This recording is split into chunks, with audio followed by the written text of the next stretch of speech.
Välkommen till Bandjournalen. Och det är här som du hittar det nyaste, senaste, nördigaste och intressantaste som hanterar om Kiss och dess vänner förstås. And for you guys who speak English, I can recommend that you turn on the closed captioned, the CC, because even though I speak Swedish, you can get English or German or Finnish subtitles, whatever you like. Just try it out and see what you can do. But if you're listening to this on Spotify as sound podcast, well, you cannot change the language, not whatsoever. But on YouTube you can. Hur som helst i alla fall, tillbaka till vad vi ska prata om. Nämligen dels skandalen Down Under och varför Ace Frehley's band ställde in. Vi ska titta på Tommy Thayers nya funk-rock-projekt där nu en viss svensk basist har brutit tystnaden. Vi ska reda ut varför Gene Simmons Vegas-mässa har blivit framflyttad. Vi ska lista ut vem Bob Nash är. Och vi ska ta rätt på kopplingen mellan Engelbert Humperdinck och Kiss. Och vi ska också titta på de här nya Kiss-lurarna från företaget Heavis. Men allting inom sin tid. Så spänn fast er så kör vi. Frontiers Music, som är ett italienskt skivbolag, har precis meddelat att Tommy Thayer har slagit ihop sig med sångaren Dan Reed i det nya bandet Shogun. Musiken består mest av en dynamisk mix av rock, funk och fusion. Rytmsektionen den är helt svensk. Det är Robert Mehmet Ikis på trummor och Bengan Jonasson på bas. Och på tal om Bengan så bröt han faktiskt tystnaden kring det här albumet på sin egen Instagram och berättade att 50-årspresenten dök upp tidigt i år i form av det nya projektet Shogun Mojo.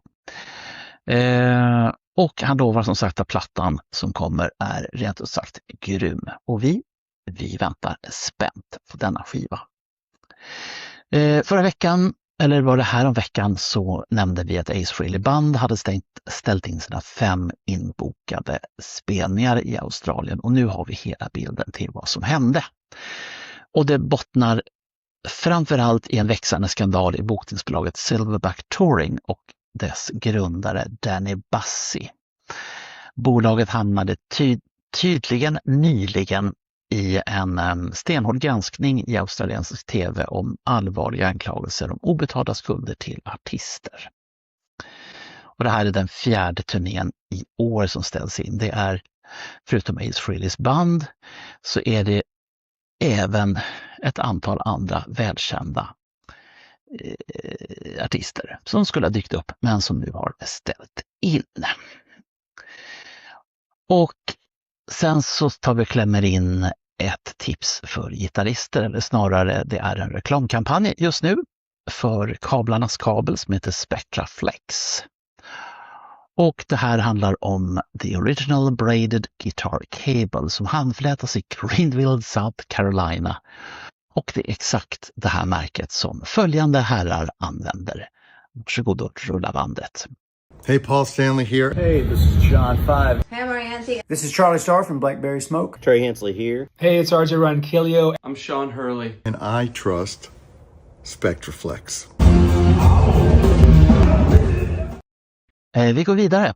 Kiss gjorde nyligen reklam för sin egen Facebook-sida från nya Heavis H1H-hörlurande med limiterade Kiss-skal. Fansen är lyriska och på Kiss officiella merch-sida så kostar kalaset runt 4 500 kronor. Men vad är det som vi får för pengarna? Och för att citera farbror Barbro, det finns inga genvägar till det perfekta ljudet. Heavis är ett amerikanskt startupbolag och rent tekniskt så handlar det om så kallad ODM-hårdvara, det vill säga att man köper en form av grundlura som man sen går efter eget tycke. Ljudet är processat med någon inbyggd DSP och det handlar om att skapa en extrem V-kurva. Mycket mycket, mycket bas och en hissad diskant. Och det pumpar bra till hårdrock, men det är väldigt färgat och långt ifrån den här transparenta studioklangen som du får i en riktig hi-fi-rigg. Men för dig som fortfarande är sugen på lurarna så finns det ett viktigt konsumenttips. Och vi har gjort en egen prisjakt på det här. Och går det in på Heavys egen hemsida så säljs Kiss Special Edition-paketet just nu för 3400 i en sommarkampanj. Och det absolut viktigaste för oss i Sverige är att de bekräftar svart på vitt att moms och tull, duties and tax, är inkluderat i det priset. Och knappar du in en rabattkod, i det här fallet då backstage, så stannar slutsumman i varukorgen på strax över 3200 kronor. Det är alltså 1200 spänn så du sparar rakt upp och ner. Och för all transparens vill jag säga att vi är inte sponsrade av Heavy på något sätt, utan det här är ren konsumentupplysning. Gene Simmons, förra veckan så pratade Bruce Kulick om Gene Simmons Legends of Rock Expo i Vegas. Och nu plötsligt så kom beskedet att eventet flyttas från september 2026 ända fram till maj 2027. Officiellt så anger ledningen för eventet en stor schemakrock, citat. Och tittar vi i kalendern så förstår vi ju varför. Gene har nämligen förlängt sin soloturné kraftigt med datum i Kanada ända in i december. Och han har ju förstås Kiss Cruise Landlocked i Vegas att ratta i november. Han var alltså fruktansvärt dubbelbokad. Trist bara på de andra artisterna, för det var väldigt mycket artister han hade lyckats få in i det här gänget. Men och Kiss Cruise, det återvänder vi till nästa vecka. Gene Simmons och igen delade nyligen en fantastisk bild på X och den är upplagd av en pojk som heter Bob Nash. Och vem är då Bob? Jo, han är en tung Kiss-historien i fankretsar och han driver ett oerhört populärt konto på Instagram. Och bilden som vi tittar på just nu, den är ikonisk. Den togs den 13 juli 1973 på Bristol Ballroom på Hotel Diplomat i New York. Och det var inte bara ett showcase där de bjöd in branschfolk, utan det var också det första gigget då Ace Frehley för allra första gången spelade på sin udda Ovation Breadwinner-gitarr. Den 28 augusti så släpper den 90-åriga legenden Engelbert Humperdinck, den Engelbert Humperdinck, som både dina föräldrar, dina förföräldrar och dina förförföräldrar gillade jättemycket. Han har alltså varit stor ända sedan 1950-talet. Han ger ut ett coveralbum som heter Faithfully och det är fullt av rocklåtar och gästmusiker. Och han har med 2 Kiss-låtar. Spinful Avenue som görs med gitarristen Harvey Mandel och balladen Beth som spelas in med självaste Rick Wakeman från Yes. Och sen så ska vi titta på vad har vi själva i Let Me Know-podden gjort för någonting sista tiden. Jo, man kan tro att vi har gått in i semesterläge. Och det betyder ju att vi har nypremiär på vår sommarserie som heter Hot in the Shade. Och det går i princip ut på att vi lånar ut Let Me Know podcast till våra vänner och fansen av podden. Och i år så är det ett rekordstort antal personer som har anmält sitt intresse. Och vi börjar nämligen med Tobias Wendeler. Han berättar om hur Creatures of the Night förändrade allt, om den febriga autografjakten 1998 och hur han tog klivet själv från publiken till att själv sjunga i hårdrockbandet Black Moon June. Ett inspirerande avsnitt om att följa sin passion helt enkelt.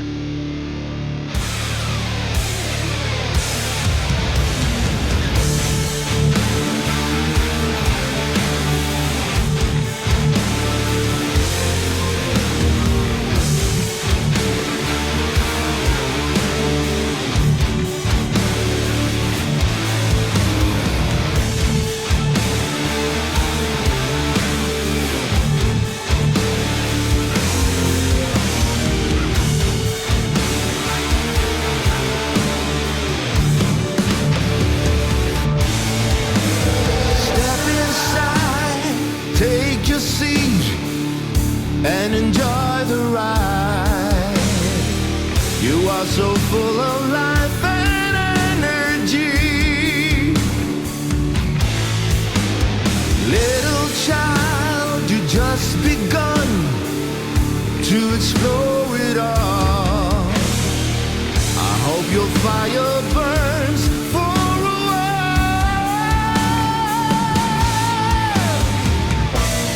Freeze the moment, keep the flame, and don't give up the fight.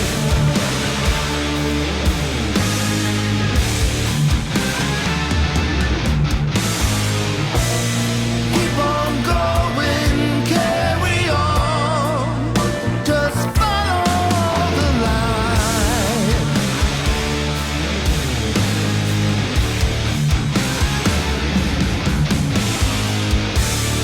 World divided, will you stand or will you fall? In the center of it all, here we are. World divided. Men det här, mina kära vänner, det här var allt för Bönjournalen den här veckan. Är det så att ni har nyhetstips, och det hoppas jag att ni har, då skickar ni dem till bernie@manson.pp.se. Alternativt så lämnar ni dem i sociala medier. Messenger, Insta, det mesta går bra. Men har ni nyhetstips som rör Kiss eller dess vänner, bra av er, så tar vi helt enkelt med det framöver. Nu så får ni ha det så himla bra i sommarvärmen. Snart så kommer kylan, snart så kommer hösten. Ha det så bra och vi syns snart igen.